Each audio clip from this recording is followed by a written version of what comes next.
public lecture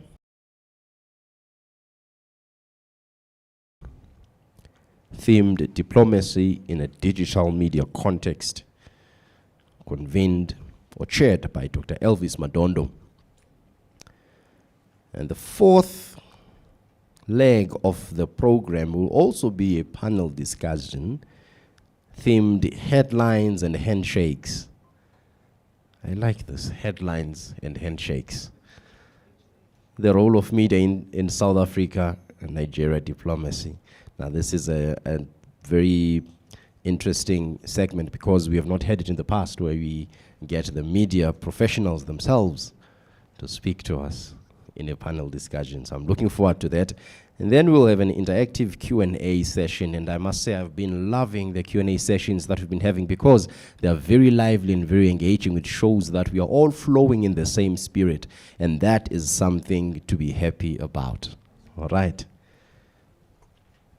And then after the Q&A, later on, just before lunch, we will then have a certification ceremony, which will be handled by our head of school, Professor Rene Bianaka.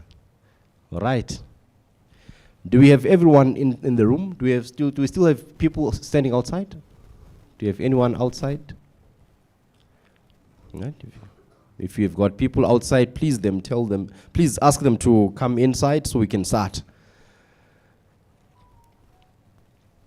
All right. I think I'm going to jump right into it. Okay. Ladies and gentlemen, please let me introduce to you our keynote speaker. This is Professor Admire Mare, who is affectionately known to our Nigerian colleagues as the Professor we admire. Right? And of course, that admiration has inspired an annual public lecture. Department of Communication and Media at the great university.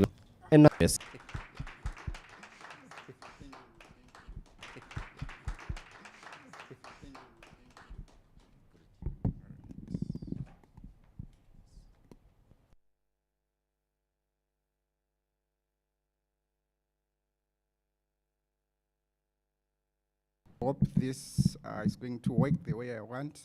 The microphone here. Oh, yeah. I hope you are well. Good morning. Oh, yeah. I hope you are well. Good morning. Are you fine? Are you enjoying South Africa? Thank you so much for taking time to come to South Africa and meet with us. We are also glad to be hosting you the third time at the University of Johannesburg. And it's an honor to meet all of you, including Dr. Chike here. I don't see where the chief is, and many other guys. I see Funcho is at the back. Yes, I see you at the back there. Thank you so much for coming through. We are always privileged to have you in our midst. It's not an easy thing to bring all these people to South Africa. There's a lot of logistical nightmare that is involved, but you managed to pull it off, and we are grateful that you are here once again. I've already been introduced, so I don't want to introduce myself again.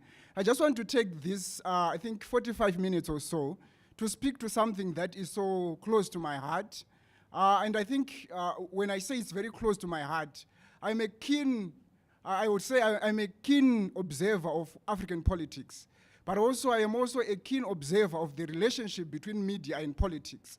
I'm also a very keen reader and observer of what the media does when it is called to make accounts of issues related to international relations. So I want to share my thoughts and my own observations in terms of what has been happening in the media scene and what we can learn as media, but also as media practitioners going forward. So in my presentation, I'm going to try and speak to some of the key things that I think are very important. I hope you can move my slides. Thank you so much. I think I would probably say this is a rundown of what I want to talk about. But you'd see some of the overlaps. I'll probably skip some of the things. But one thing that I want to emphasize, I think you can move forward. You can jump again that slide. Yes, yeah, you can stop there. The first thing that I just want to emphasize is to understand where we are right now as the world. where are we as the globe? Where are we and what is happening? And how do we make sense of where we are, and how can we better report about what is happening right now? I think that's what I want to talk about. If I can be able to do that and then bring in the relationship between media and diplomacy, I think I would have achieved what I wanted to do through this particular public lecture. Why should I be concerned about where we are right now? I think some have said we are in a space where they call an era of disorder. Some have said now we have entered an era of one man for himself, God for us all. And some are saying we have entered the era of nationalism, or we have retreated back into the era of nationalism. Why am I saying so? I think if you see what is happening with Donald Trump in the US, you would understand that now it's about our own interests, and whatever comes next, it just comes. But what matters is our own national interests. And the slogan to say, let's make America great, let's not take it lightly. It's not a light kind of a declaration. It is a declaration made in such a way to understand the current order where we find ourselves. I want you to take you, ladies and gentlemen, to this book that I've put on my, I think it should be on my left there. This book was written in 2009, 2010. I think for those that watch television, they know somebody called Fareed Zakaria. Have you heard about him? He wrote a very fascinating book in 2009. And that book is called The Post-American World and the Rise of the Rest. It was more of like a prophetic utterance of what is happening right now, that particular book. It tells us about what has happened over the last couple of years and where we are going as a world and how diplomatic relations, foreign policies are going to be mediated going forward. In that book, Fareed Zakaria argues that between 18th century and early 19th century, it was the time of Europe.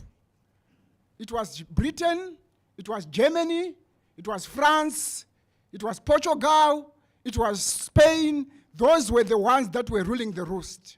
And I think if you remember, it was during that time that we had what we call the Berlin Conference that led to the partition of Africa. They were in charge. They were the ones that were setting the terms in terms of the global order. They were in charge, these 5 countries, essentially.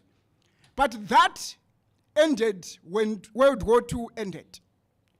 America ascended. And since 1945, we have been living in an era where some call the era of US hegemony, a unipolar world, where America determines what kind of technology we are going to use.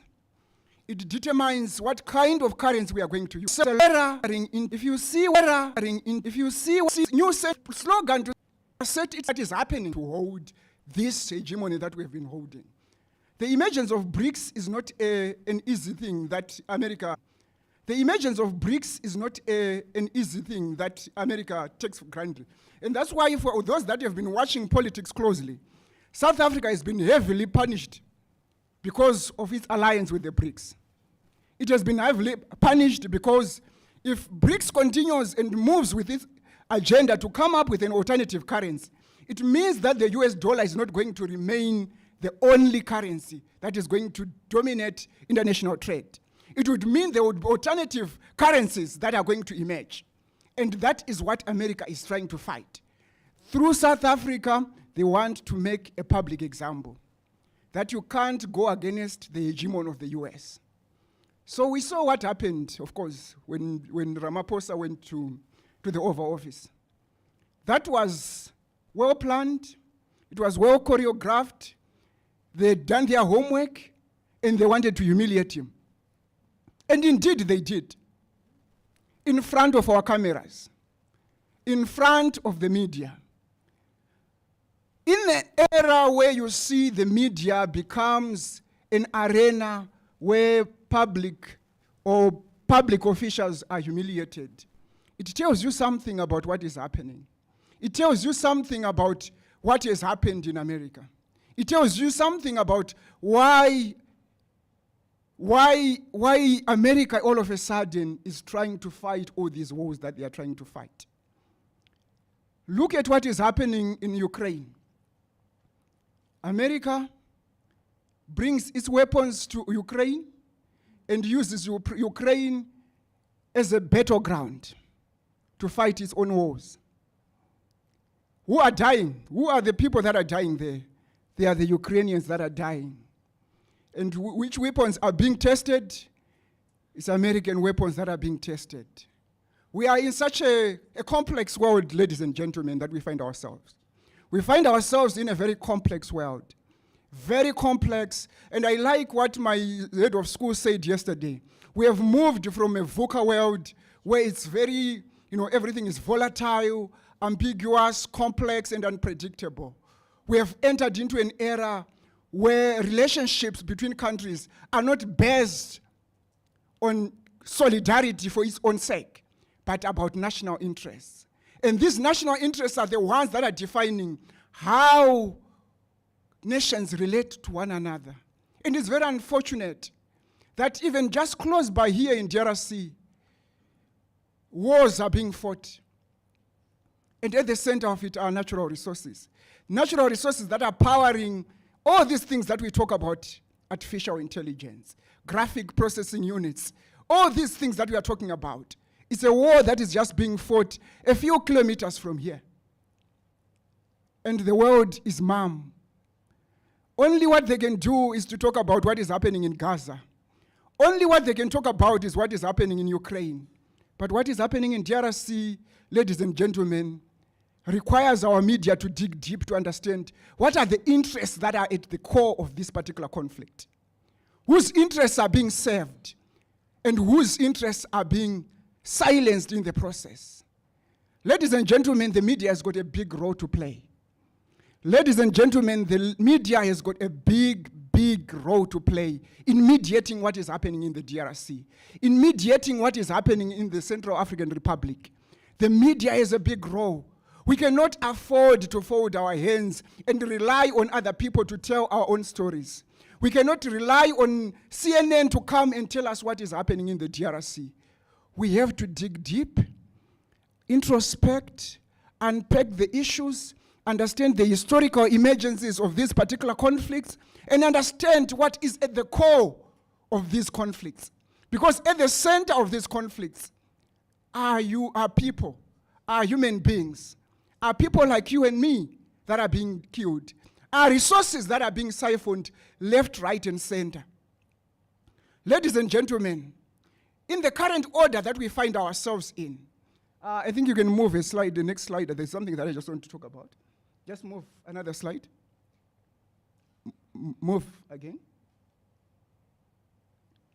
I think you remember this particular conflict, ladies and gentlemen, where Huawei was being given all kinds of names in the US. No, they want to take our national, it's a danger to national security. The real crux of the issue was not really about national security. It was about saying Huawei, if it comes into American market and dominate, it's going to take away our bread from our tables. It's going to take money from Meta. It's going to take money from X. It's going to take money. So there's an ongoing battle for these big tech companies. And countries are really pushing their own agendas. So when we see TikTok being banned in the US or proposal to ban TikTok, it's not just about national security. It's not about that. It is about national interest, national economic interest of the US. It's about US protecting its own markets. That's essentially what they're doing. So they are trying to push back and say we are not going to open up to these Chinese because the Chinese, if they come in, let me just pause a minute here. If we do a census right now in this room and say out of all the apps that you have in your phone right now, 90% or 99% are American apps that you have there. And probably 1% is Chinese. That's the world that we live in. So just picture that mind. I just want you to picture that mindset and understand where we find ourselves. So if we get more and more Chinese apps coming to to your phones. What does that mean? It means we are changing. The geopolitical order is changing. The geotechnological order is changing. The coming in of DeepSeek shocked the US to its knees. They never anticipated that. They thought OpenAI is going to lead us into this new era of technological breakthroughs. But that is not going to happen, because we have realized that China, even if they don't have the money that the American companies do have in terms of venture capital, they can still find money, alternative money from government to push their own breakthroughs. And DeepSeek is a classic example that you don't need 100 billion to start an AI technology company. All you need are brains, people that are dedicated and patriotic to their own cause, and that know what it means to lead into the next generation that we find ourselves in. DeepSeek has disrupted the AI order. It's not going to be business as usual. That's why you are seeing right now the US is trying by all means to make sure that Taiwan cannot sell graphic processing units to China. They are making sure that all critical minerals that are supposed to go to China are stopped. Why? Because it is a global technological race that we are finding ourselves. And Africa is just a net user of the apps that are being developed. I always argue in my lectures in some context to say, the unfortunate part about Africa is that we are good at downloading, but we are not good at uploading. We download other people's apps, we download other people's content, but we are not uploading our own content. It's a travesty. It is a travesty. If we are talking about narratives, it is a travesty that we find ourselves as a continent that is good at downloading other people's apps, but not good at uploading our own apps. Where is an African app in this race that we find ourselves?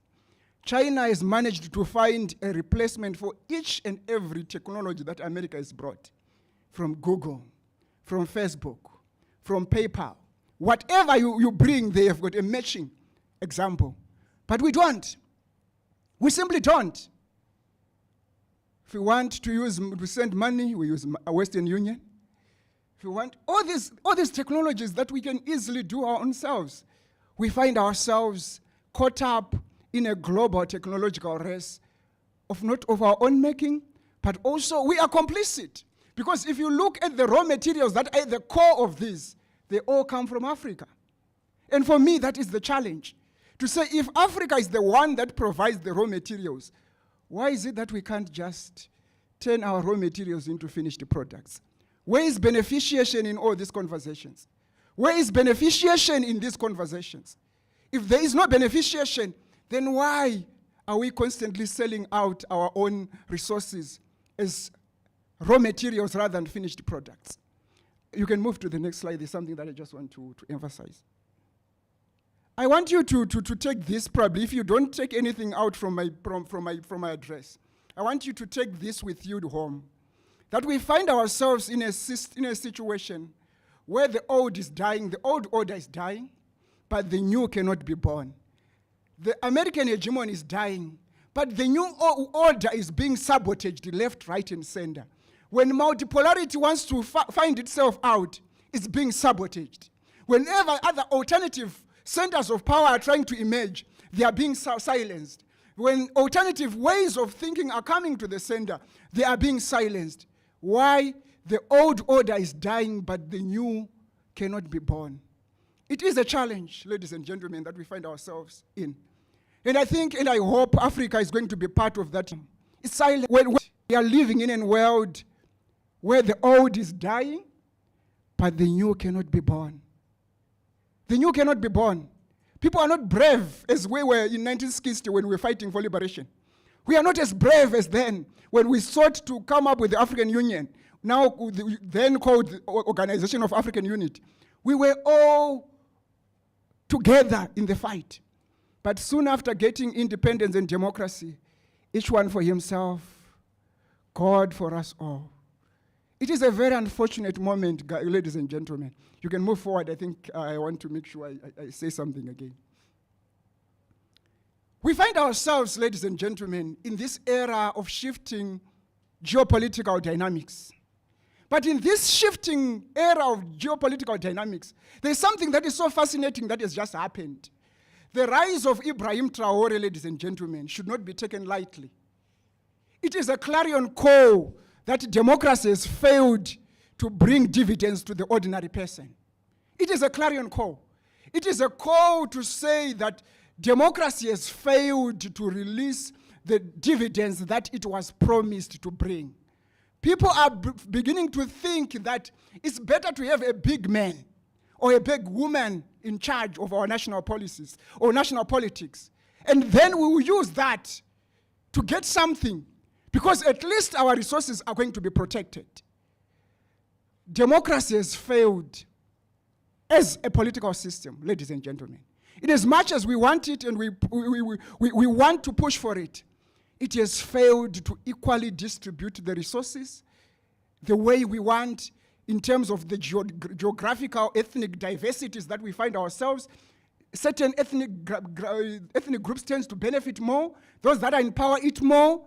Those that are not are always crying. They get crumbs from the table. Democracy is failing us. And because democracy is failing us, people are looking up to Traore. I've been traveling for the past few months. Every country that I've gone to in the last couple of weeks or so, people are talking about Ibrahim Traore. They look to him as a savior, which for me is a concern, because when people look to coups as a way of dealing with our problems, then it shows you that we need to introspect. Where did we get it all wrong? Where did we get it all wrong? Because it can't be normal that people are saying Ibrahim Traore is the first. In fact, this one Uber driver recently, I don't know whether it was here in South Africa or in another country recently, who was telling me that for me, Ibrahim Traore is like Kwame Nkrumah. He is a replica of Kwame Nkrumah, because he is able to stand up against America. He's able to stand for his people. He's able to defend the interests of his people. He's able, and once we hear this, I'm talking about just an ordinary person talking about that. What does it tell us? What does it tell us about the current moment that we find ourselves, ladies and gentlemen? It tells us that there is a lot of disgruntlement in the House. There is disgruntlement about democracy. There is disgruntlement about the dividends of democracy. There is disgruntlement about the way in which our national politics are being run by those that are in charge of it right now. And that national disgruntlement is now becoming a continental disgruntlement, unfortunately, especially amongst the young people. There are some young people that have grown in a world where they have never seen another president.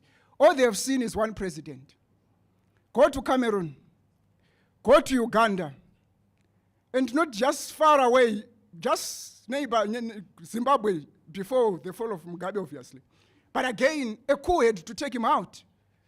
It had to be a coup that had to take him out. That is where we find ourselves. We find ourselves in a situation where the old is dying, but the new cannot be born. You can move. I just want to emphasize one thing before I proceed. Right now, there's a trend that is happening right now.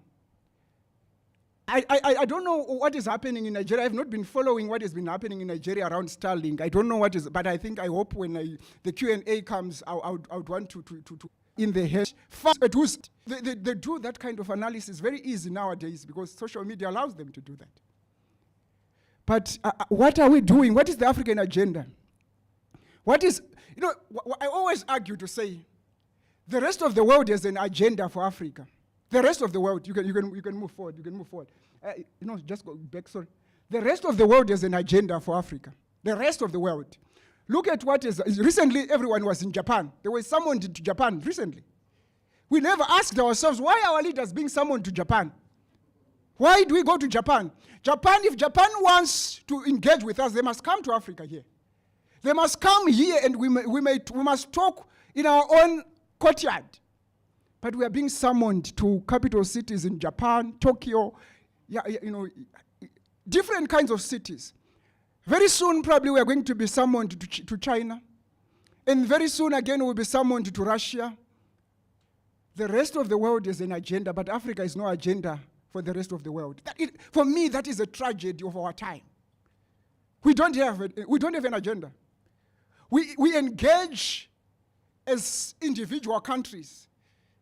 There is no united front like what you see when you go to European Union. When Brussels speaks, you would know that Brussels is spoken. And you know that that is the European position. But when Addis speaks, you just know it's just a statement. It will fizzle out with time. Nothing will happen out of it. It's just a communique anyway. For me, that is the tragedy of our time. It is a tragedy of our time. We must get to a point where when Addis pronounces issues about AGOA, for example, we know that this is the stand that Africa has taken on this particular matter. But that is not happening. I want to emphasize, ladies and gentlemen, that while East Africa does not have the agenda for the rest of the world is already building an agenda that is 50 years ahead. And we are stuck in our little corners and failing to navigate our own agenda as a continent. And for me, that is a tragedy. You can move forward. So, where does that lead us? Because now I just want to tie up the loose ends. So where does that lead us? All what I've been saying. Ideally, the media must play an important role in mediating diplomatic relations, people-to-people relations, so to speak. The media must play an important role in mediating foreign policy objectives of countries. The media must provide that particular public forum for people to debate about national priorities and foreign priorities. But unfortunately, our media does not tend to play that role. It tends to give the microphone to the powerful and close off that same microphone to the powerless. So when you hear about issues about, right now, like for me, one thing that I just wanted to understand is that what is the ordinary person in South Africa's view about what is happening between South Africa and US? The media has never done, I've never seen any, right now I've not seen any news clip to that effect. Any journalist will just go on to say, I've got a microphone here. Tell us, what do you think should happen between this relationship between US and South Africa? All you hear are politicians. Ultimately, diplomacy is about people. It's about people-to-people relations. If we are not going to emphasize people-to-people relations, then we would have failed to understand what diplomacy is all about. Because while these politicians have got their own hardline stances, people-to-people will continue to have their own relations going on and on and on. And you will see it nowadays on social media.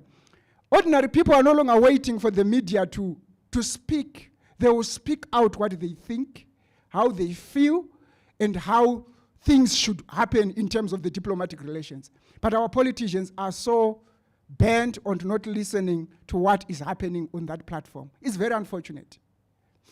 You can move forward. I think you know all about these pictures. This is what I call spectacle diplomacy, where the media allows itself to be caught in a game where politicians are just trying to size each other up and to show who is more powerful, who has what kind of words to say and things like that. It's very unfortunate, but nonetheless, they also call it the CNN effect. They call it the CNN effect because once that particular camera comes in, they know certain politicians are likely to shrink themselves rather than to assert themselves because they fear that now they are speaking in front of the camera. And it was done on purpose.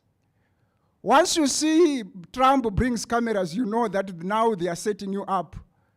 They want you to get into your corner. And once you are in your corner, you cannot defend your own interests.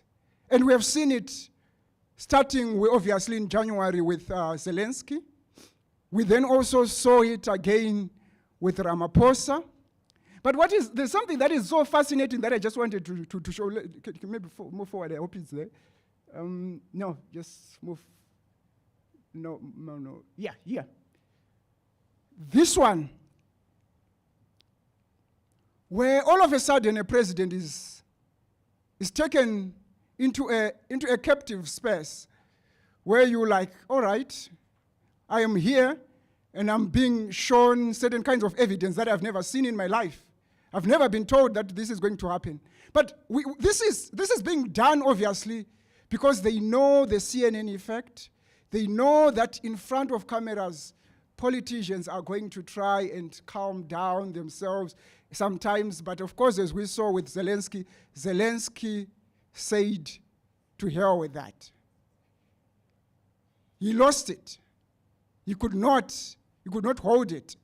But I think what is very important for me is that the media must provide a neutral space for these diplomatic relations to play themselves out or to be performed thereof on that particular space. But in some cases, you would see that even then, the questions that are being directed to the leaders by some journalists, you can see that the journalists have been briefed to say, go and ask these particular questions. Ask these tough questions on this. And for me, that becomes a problem, because the media then becomes an active participant in the diplomatic spectacle that we are seeing on TV. And we saw it, obviously, with Zelensky. We have seen it with other. You can move forward, I think, because I want to finish on time. Yesterday, my good Dr. Chike talked about media broker democracy. It's a very important concept to note, because it allows us to begin to understand what the media ought to do in an environment where they are given a platform to mediate, but also to diffuse tensions in some cases. But also, journalists don't only play a role of mediating. They also build bridges in this kind of an environment. They also are supposed to be shapers of the diplomatic relations in that particular environment. And that becomes very important. And I think we heard about it yesterday when Sophie Mokwena was talking about interviewing the President Kagame. We also saw it, obviously, when Sidima Dia also was in the US. May his soul rest in peace. So we have seen that journalists can play that particular role. Journalists can move from being a lapdog to becoming a watchdog, because there are spaces where the media ought not to just be a lapdog, but they ought to attack when national interests are at risk. And we have seen that, especially with the misinformation that has been coming from this country going to the US. It is the role of the media to play a very interventionist role in that regard. You can move forward. I think we can jump. That particular is just an example. We can jump also that one. So what I just want to emphasize on this slide is that, unfortunately, if we look at our media diet right now, the media diet that we consume every day is dominated by big foreign media. Our understanding of the diplomatic relations that happens globally is shaped by these media entities. If I want to know what is happening in Gaza, just switch to Al Jazeera.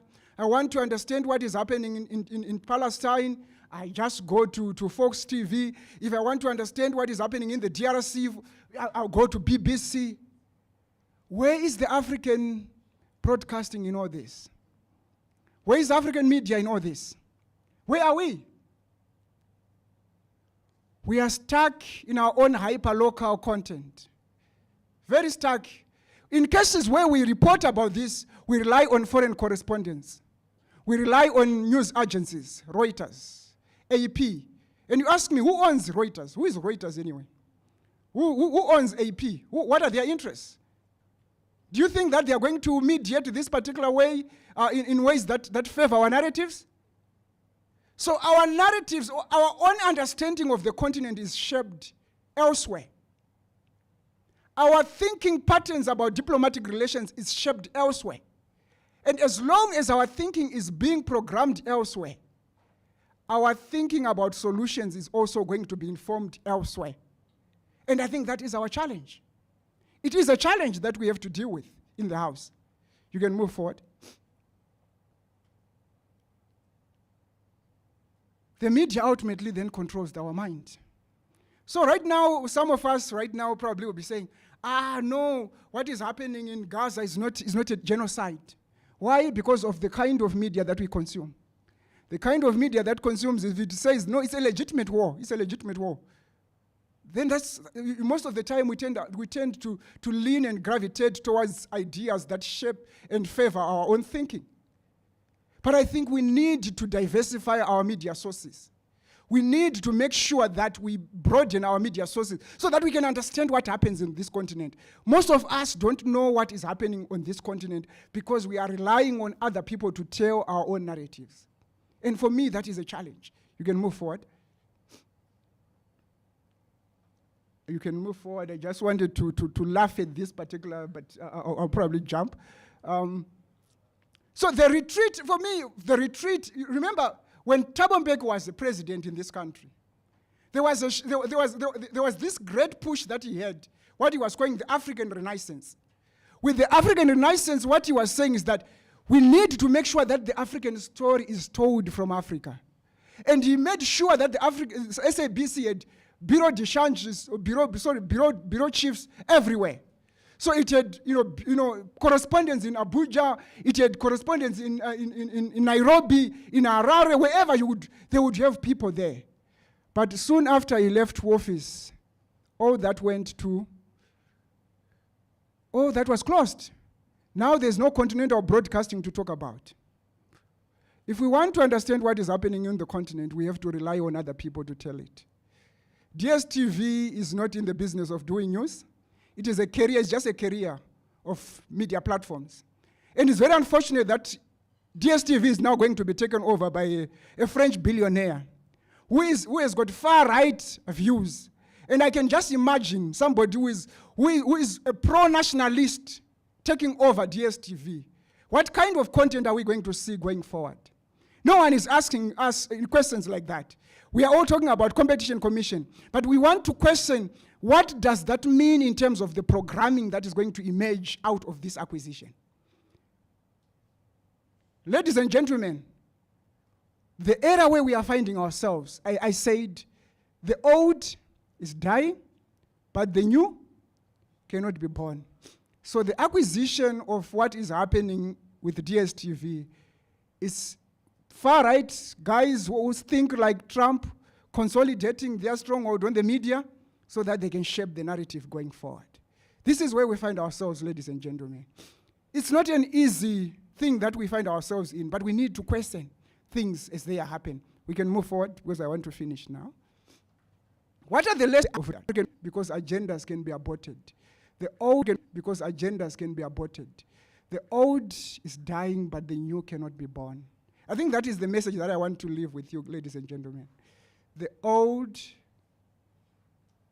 is dying, but the new cannot be born. But one thing that I just want to say is to say that, having said all these things that I've just said, one thing that I want you to remember and to know that we are entering into a new era, an era where the media, the traditional media as we know it, is no longer the only agenda setter. Ordinary people are the real diplomats of our continent. We are the media. We as ordinary people are the media. We need to make sure as we go online, we know how to push the African agenda. We know how to defend the African agenda. So the days are going where we have to just rely on the media to be the one that is the custodian of our agenda. We are the media. And I think there's a slide there that I just wanted to show. That was, there's a tweet that was made by Elon Musk. I'm not a fan of Elon Musk, but yeah, this one. There was a tweet that was made by Elon Musk in November 2024. He said, "You are now the media." Speaking about you and me, because we have all these amplifiers that we have. If you go on TikTok, you can amplify African voice.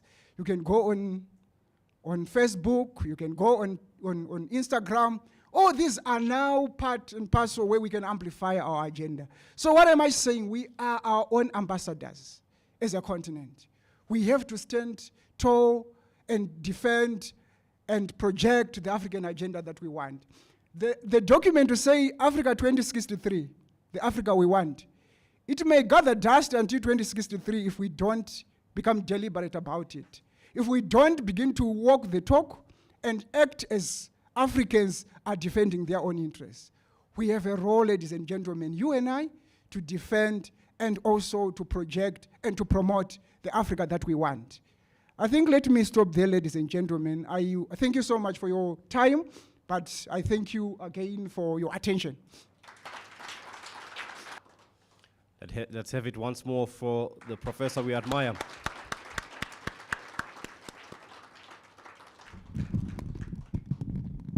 I think the message is clear. The old is dying, but the new cannot be born.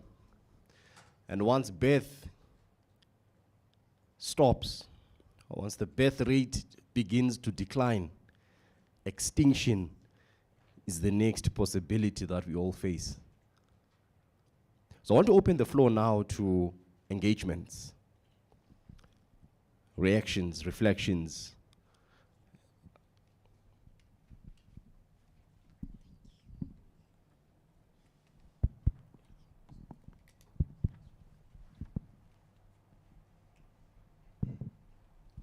Prof, thank you so much for this beautiful presentation. I enjoyed every part of it. But while you were speaking, I noted down some questions which I would want you to speak to. And the first question is, in all of these that you have said, we want to effect the change. And then the question will be, what practical steps can African media take to institutionalize fact-checking as part of diplomacy? That's the first question. Then secondly, what one action must journalists take, we who are the media practitioners? And then finally, how can media protect Africa from becoming a pawn in global disinformation wars? I want you to please speak to these three. Thank you very much. Can I respond? Maybe if I can respond and then I can move to... Thank you so much. Thank you so much for your question. Very, very important question. Certainly, I deliberately left out some slides towards the end because I also have got another trip that I have to make in the next few hours. But just to say that the media has got a big role to play, and journalists have got a big role to play in not only promoting the African image. When I'm saying promoting Africa, I'm not believing or trying to advocate for, this blind patriotic journalism that often people talk about. No. I'm saying let's call spade a spade. We have got good stories to tell about Africa, but we also have got bad stories to tell. So it's just about finding the balance. We need to tell the good story that is happening in Africa, but we also need to shine the light where bad things are happening. And I think that's only how we can only develop as a continent. When we don't shy away from what is wrong, what is happening, when there are human rights violations that are happening, let's call them, these are human rights violations. They are what they are. When there are people that are trying to hold on to power forever, let's call that out. People that are trying to move for third terms and things like that, let's call it out. But also there are also beautiful stories that are happening in Africa. Despite the challenges that Africa is going through. For example, Nigeria. Nigeria has done really a lot about this for this continent. I just want to give you an example of, I know I don't know, you call it Afrobeats. That is a classic example of how people-to-people diplomacy can work through music. We are pushing ourselves out there. Imagine you seeing all these big stars trying to collaborate with Nigerian artists, singing Afrobeats. It was unheard of 5, 6, 7 years ago. It was unheard of. But that tells you that there is a beautiful story about Africa. There is something, despite the challenges, we always find a way. We are very adaptable as a people. We have got the resilience that is unheard of. And that resilience needs to be shined upon. We need to talk about it. But unfortunately, the media, we use the same tropes. And there's a book that I've written where we talk about template journalism. Template journalism is where you use certain kinds of templates. Africa is presented as a diseased continent. It is presented as a poverty continent. It is presented as a sick continent. If we take that kind of a trope and use it to report about Africa, then we have failed to understand the African. And we are falling into what Chimamanda was calling the danger of a single story. We need to unpack the layers of the multiple layers of what the African story is all about. It is so diverse. It's got multiple layers. And those multiple layers have to be unpacked so that we can understand what is really happening. In terms of fact-checking, certainly there's a lot of disinformation. In one of the slides that I had, I wanted to talk about the use of cyber troops, or what some are calling cyber trolls. Foreign countries are entering into our digital space using all kinds of disinformation tactics. Sometimes recruiting our own social media influencers, sometimes using bots and so many things, and they are making sure that our digital public sphere is polluted. And no one is calling them out. We are not calling them out. We are just, as I said again, mute and silent about it. But that is the role of the media, to say, these are the people that are really making our public sphere corrupted, especially during elections. They usually come during that elections, they've got a certain person that they want to win the elections, and they come and make sure that there's chaos in the digital public sphere.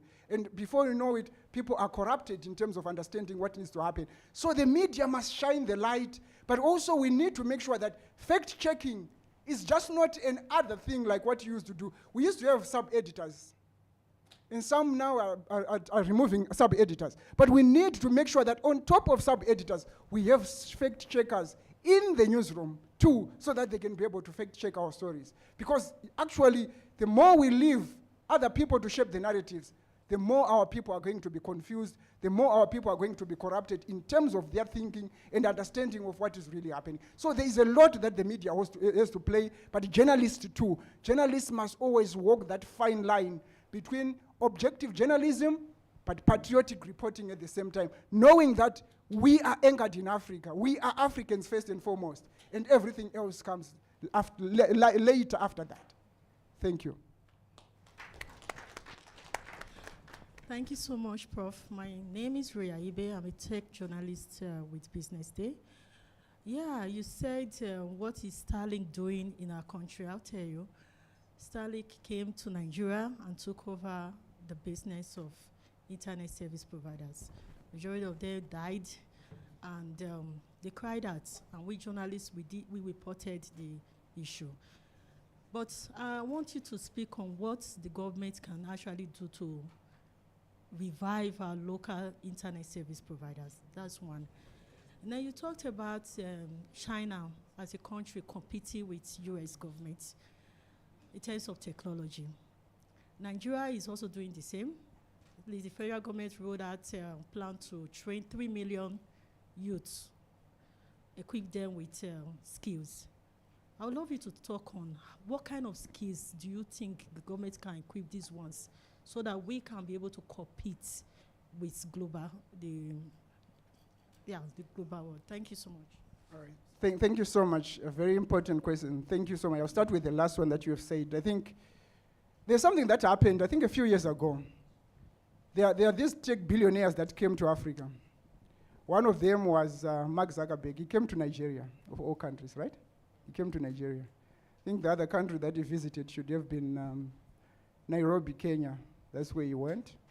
And then we have also, here in South Africa, we've also had Jack Ma. Jack Ma has been a regular comer to this country. He always comes here. And there's something that's very fascinating about those journeys. And if you want to track it, I've got colleagues that are doing research around that. That these people come and they say they want to meet what? Tech hubs and all that kind of thing. They want to know what's happening. It's just not about that. They want to know what kind of new thing is coming up so that they can go and do it quicker because they have the money. They also want to identify which are the best brains that they can also offer the money, because they'll offer the money, they have the money anyway. So they'll take all the brains, and before you know it, all you have is just a shell. The tech hub that used to be there is no longer there. And that's what is happening. That's what is happening. If you go to Silicon Valley, I've been lucky to go to Silicon Valley several times. If you go there, you would realize that some of the best brains that are there are actually coming from this continent. Nigeria, Ghana, being one of the big providers. Kenya too, being one of the big providers of the brains in the Silicon Valley. our brains are being taken away from us. So in as much as we might be able to capacitate these people, it's important to capacitate. But if you capacitate and you don't have the venture capital that we have in the US, you cannot compete. Unfortunately, you cannot compete. One way or the other, the technology would start, but before it wants to scale, they will have to find somebody to come and give them the money, and before you know it, it's taken over. And that's it. It's gone. So what we need is to have to think about an ecosystem. For me, I advocate for what I call an ecosystem approach. The whole ecosystem must be rebooted in such a way that from the internet side of things, to the technology side of things, to the education, higher education side of things, everything is integrated in such a way that we can all work together and produce for us without thinking about going out. And look at what happened with the Nollywood stories in Nigeria. It's a classic example where funding from within helped that particular industry to go all over the world. You need the same kind of an approach. If you rely on saying, no, let's just allow them to do what they want, they get tired. You know, it's not easy to be an entrepreneur. You get tired, there's burnout involved. And before you know it, somebody's going to bring more money, and then they'll say, take it or leave it, and then we'll take the idea, and then we'll take you to Silicon Valley, and before you go, they are going to Silicon Valley. So what can governments do in terms of Starlink? I think there's a lot that needs to happen. And I think what is happening right now in South Africa is probably a lesson. I don't know how far it's going to happen, where South Africa has insisted with Elon Musk to say, yes, you are South African. Yes, you are South African. Yes, you have now the US citizen. But if you want to operate here, we have got rules. We have rules. It's 49% or 51%. 51% you can take, and then 49% should be for locals. It should be here. And only if we can do that, if we can insist on that, then we have a stake in it. But if we just say, come as an over-the-top kind of a company as they are doing, they will just come and reap all the profits and then they go away. They don't have a base station. They have not even erected any fiber here. They are riding on other people's fiber. They are riding on other people's technology. Who is going to maintain that technology? It's our telecom, it's our Vodacom, it's our MTN, and they are just reaping where, yes, they are getting. Thank you. Yes. Good morning, Professor Mare. Thank you so much for this eye-opening lecture this morning. But I wanted to ask, how do you reconcile the media? And thank you so much. So if they don't know what is happening, we feel like, okay, also people are killing each other. Okay, but it's not different. People are also killing themselves, killing each other in Mozambique. People are killing each other in DRC. So what's different about this?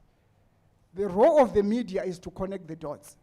And I think that is where the role of the media must be, to connect the dots, to say, when a war that breaks out in Ukraine, for example, affects the fuel price in South Africa, what is really happening? When wheat prices go up because there's a war in Ukraine, what is the implications of that war to the ordinary? Once you're able to connect those dots, the story makes sense to the ordinary person. I begin to see myself. I want to read that story because I see, oh, that's why we are now, we were buying bread for 19 rand. Now it's 24 rand. Oh, it's because of this. So I need to be invested in this particular war because this war has got implications in terms of A, B, C, D. But that's not what we've been doing. When we report as if we are reporting about distant things. Things that are happening in a globe it's about showing that we are so interlinked and interconnected as a continent, as a world. And in that interconnection, these interconnections have got ripple effects in terms of our economics, our politics, our social life. Our ability to move from one place to another is also affected because of that. So if we are able to do that, I think the media can then be able to reconcile the public interest agenda and that which interests the public that they are trying to look for, especially nowadays on social media. Thank you. All right. Good morning, Prof. Admire. So I want to ask a question, but before that, I just wanted to make a clarification to what Royal said. I mean, in the ICT space. So first, Nigeria has about 170 million internet subscribers, and MTN has the highest numbers, about 52%, which is over 80 million, followed by Airtel with about 35%, and Globacom. So Starlink has about 65,000 subscribers. I mean, compare it to about 80 million. So it's not a dominant force in Nigeria, and they've not taken over the market. So I just wanted to clarify that. I mean, I did a story telling how Starlink will really not dominate the market because our method of consumption in Nigeria is different. I have a Starlink, and the minimum subscription is about 57,000 naira, which is above the threshold. But the question I wanted to ask is, I mean, you were talking about how we can project the evils done on Africa and all that. And I've been writing stories for over 10 years. There is something there's a terminology I came up with for myself, and I know it appeals to a lot of journalists here.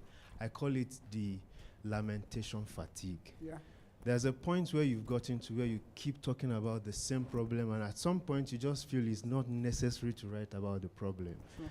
So what can we do beyond lamenting on our platforms about this problem? That's my question.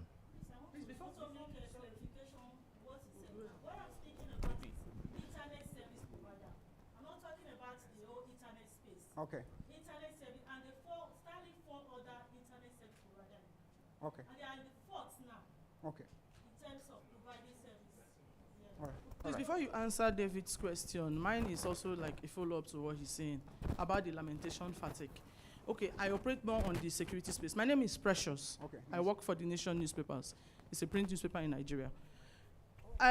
I'll give you an instance. In 2018 or 2017, when the Southern Cameroonian crisis started, sometime in 2017, late 2017 towards 2018, I was in Southern Cameroon to investigate, before even international media took it up, to investigate this issue, and then I came back and did my report projecting the African angle.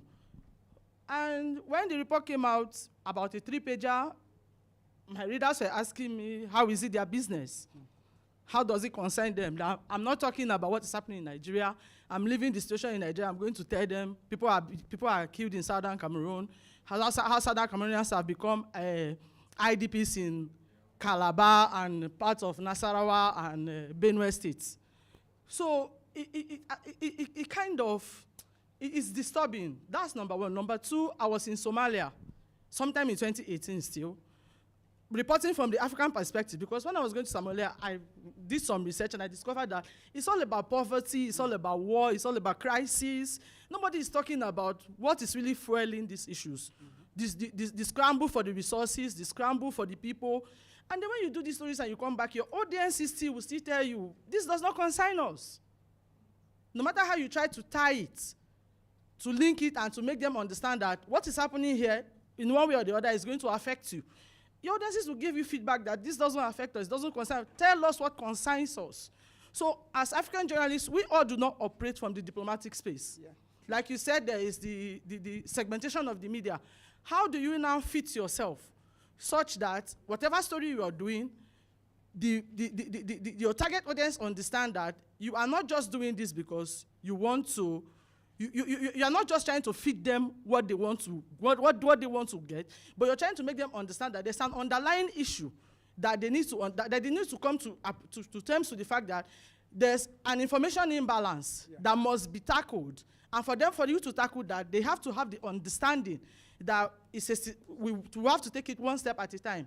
I don't think it's something that the media alone can do. Yeah. I am thinking it's something that there's more of, there should be a continental platform, both from the policymakers, then the media, a whole of society approach.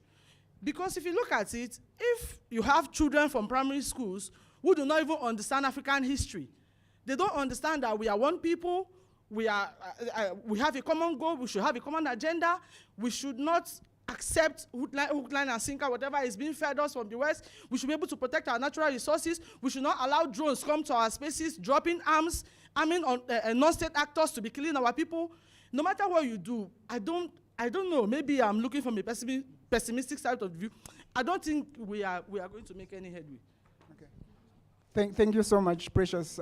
Very, very important. Certainly, it's a multi-stakeholder approach that really is required. Not only journalists. Journalists are just one of the many, actors that are supposed to play a very important role. And that, just to talk, is that where our bread is buttered. It's just to talk, is that where our bread is buttered. It's very unfortunate. That's why I was saying where our bread is buttered. It's very unfortunate. That's why I was saying it's very unfortunate that the SABC 404, channels 404 is no longer as vibrant as it was during Thabo Mbeki era.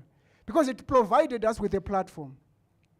It provided us with a platform to say what is happening in DRC right now. We have got somebody on the ground.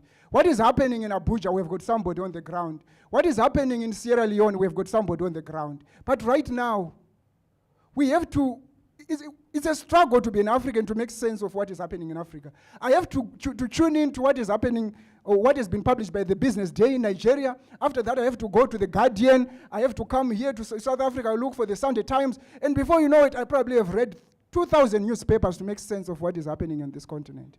It's very difficult. It's tiring. It's not easy. But if I just want to understand what is happening in the rest of the world, if I go to CNN, I'm plugged everywhere. I see what is happening everywhere. And that is what we need. If we are able to go back there, then the African agenda can be able to be illuminated better. It can actually find its way better. But right now, the African agenda is so disjointed, it's so scattered. You know, President Tinubu is saying this, President Cyril Ramaphosa is saying this, President Kagame is saying this. And then you ask yourself, so what is the African agenda after all this? You simply can't make sense. It's even worse now. Maybe it was better during the time of Farak Musa, African Union. But now I don't even know what is happening with the current, is he from Djibouti, the current chairperson of African Union Commission? I think he's from Djibouti. I haven't heard him speak in any platform coherently that is about the African agenda. I haven't heard him. Maybe I've not been doing my homework, but I haven't heard him coherently talking about what is the African agenda going forward. We need that kind of person that can give us that agenda to say this is our rallying call. If we're saying 2063 can come and go, but it will not come on its own. We have to work and to do something on the ground. But right now we just have a document that tells us that we have to go to 2063. But slowly and surely we are going to 2063. But are we changing the narrative? Probably not. All right, thanks. All right, thank you, Professor. My name is Vanessa Okamaka. Riding on what you said about the African Agenda 2063, that's about 38 years from now, is there any role that the media can play to strengthen the African Union? From what you said, the African Union is now backing, they can't bite. Is there any role the media can play to strengthen them, to hold them accountable to the foundational responsibilities that they have? Indeed, thanks a lot. I had another slide that I wanted to talk about that, but because I said I'm chasing certain deadline that I have to rush somewhere. But the issue really is to say the media ought to make sure that they shine the light on what is happening with the Agenda 2060. That's very important. Unfortunately, thus far, we have not even held accountable to say, because if you look at the Agenda 2060, there are milestones. To say by such and such we need to do this, by such and such, but I haven't seen anybody actually holding these people to account to say, you said you were going to do this and that. Where are we in terms of education? Where are we in terms of health? Where are we in terms of economic and political integration that you talked about? Where are we in terms of one currency that you talked about? No one is holding them to account. They meet in Addis Ababa every now and then they go back and people don't talk about it. Rather, we'll be talking about tariffs because other people have set the agenda for us. So we'll be talking about tariffs. So what are you going to do about the tariffs that have been imposed by the US? We are not setting our own agenda and we are not pursuing our own agenda. And I think, for me, we are not holding these people to account. They just realize that these are talking shops and we just talk, meet and make merry, and then we leave and then we meet again next year and that's it. So the media has to be more proactive. And I hope that those that go to Addis Ababa every now and then, please, you are our ambassadors there. Please ask the tough questions. What are we doing to make sure that the one currency, the Africa Continental Free Trade is actually operationalized? Yes, on paper it's operationalized. But right now we are crying that we don't have a market because US is saying AGOA is going to be a thing of the past. What about starting from here? We have a huge economy, we have a huge market here, 1.5 billion. And that's why, I don't know if you have been following a lot of conspiracy theories right now. There are conspiracy theories around Bill Gates and this depopulation agenda to say, because they know that Africa is going to be what? The most populous continent just now, very soon. They are going to overtake China, they are going to overtake India.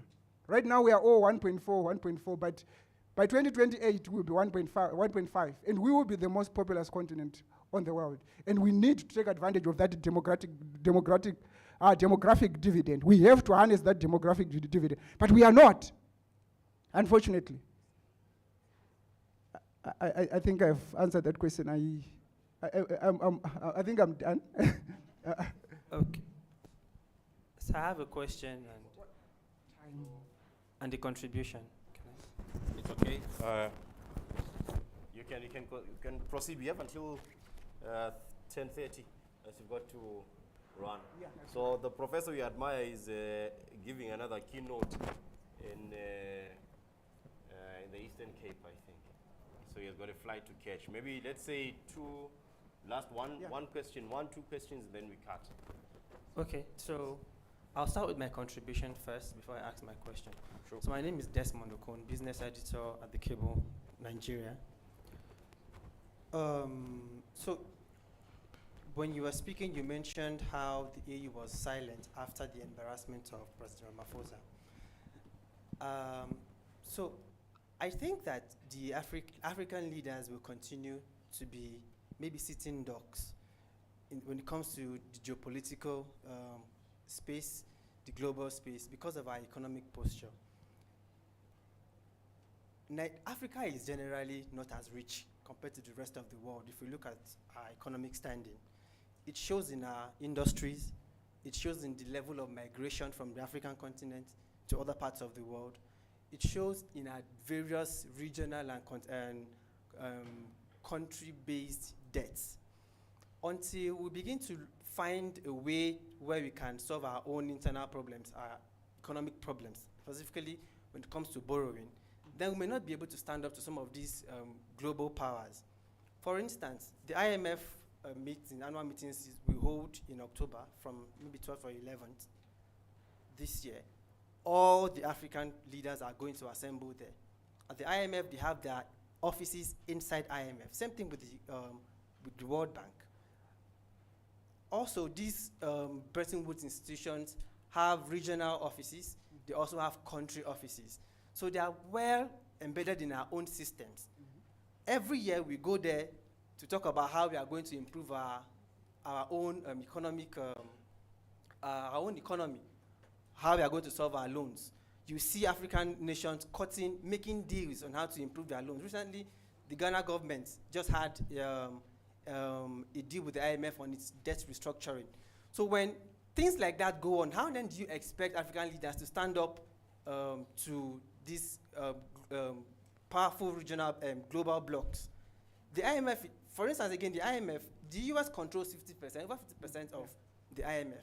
So the US can wake up one day and say, look, I don't like this country, they are not in favor of our policy, so don't give them the loans.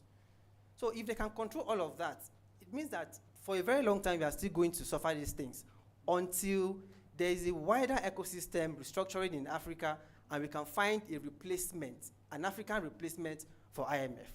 So that's my position. All right. All right. AFDB. How much are they doing? Anyway. So maybe maybe we can just. So my question is, you talked about the democracy failing. What is the alternative? Thank you so much. Let me try and answer. I'll probably try and disagree a bit with you to say that we are not rich. Africa is very rich.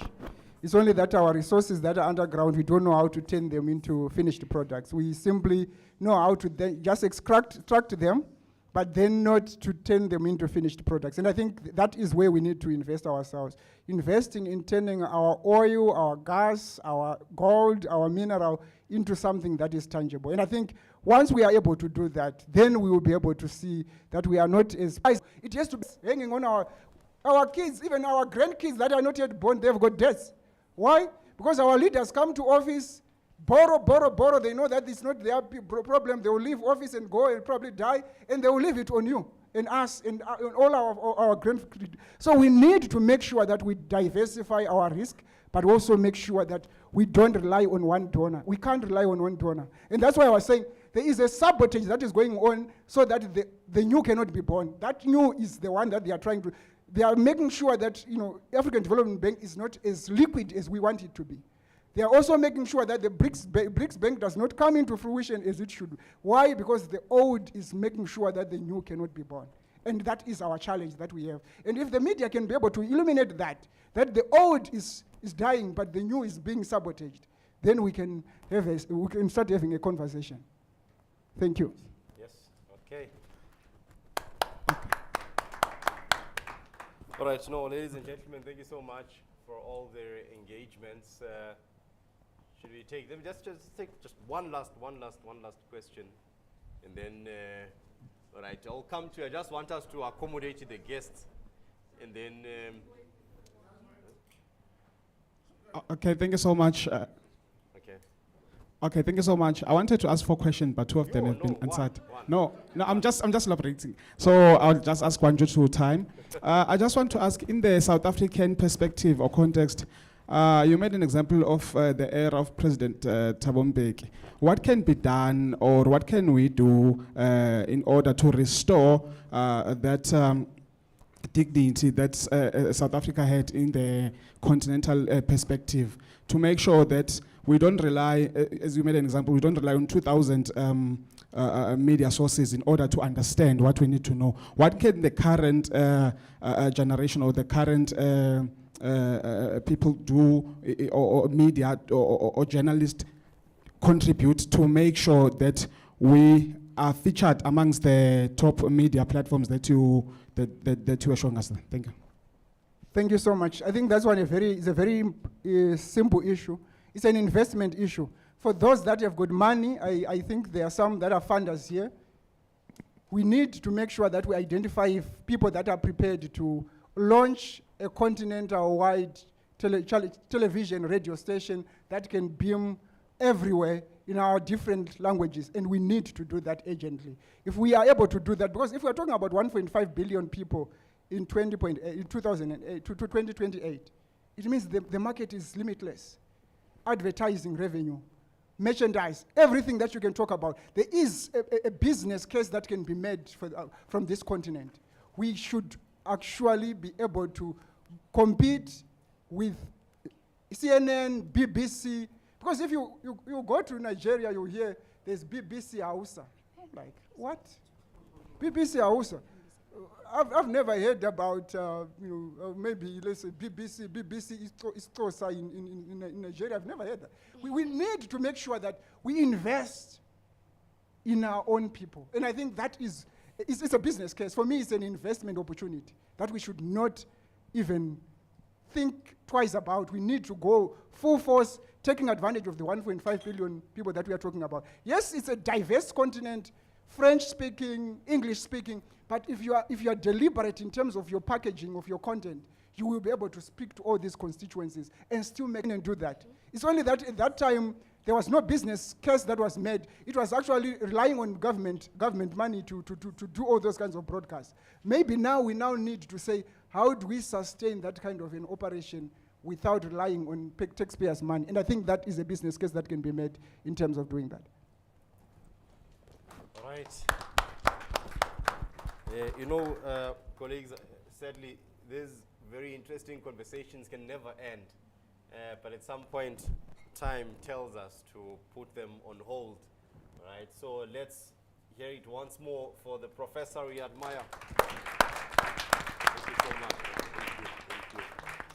All right, so now, I wonder if this thing, I don't know, is it working?